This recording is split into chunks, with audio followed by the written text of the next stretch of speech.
সাবেক প্রধানমন্ত্রী ও BNP chairperson Khaleda জিয়াকে আবারও রাজধানীর এভারকেয়ার হাসপাতালে নেওয়া হবে। মেডিকেল বোর্ডের সিদ্ধান্তে শারীরিক কিছু জরুরি পরীক্ষা নিরীক্ষার জন্য তাকে হাসপাতালে নেওয়া হবে। বুধবার বিএনপি চেয়ারপারসনের প্রেস উইং সদস্য শামসুদ্দিন দিদার এই তথ্য জানিয়েছেন।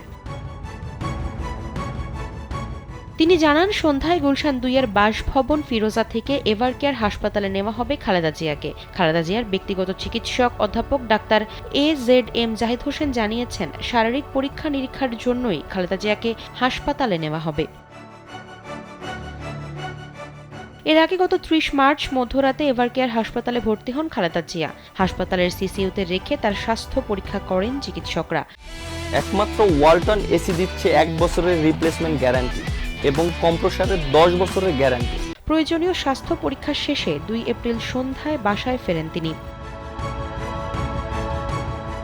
Khaleda Zia liver cirrhosis, arthritis, diabetes, kidney, ফুসফুস, হার্ট ও চোখের সমস্যা সহ নানা রোগে ভুগছেন। বিশেষজ্ঞ চিকিৎসক অধ্যাপক শাহাবুদ্দিন তালুকদারের নেতৃত্বে ১৯ সদস্যের একটি মেডিকেল বোর্ড খালেদা জিয়ার চিকিৎসা কার্যক্রম সার্বক্ষণিক তদারকি করছেন।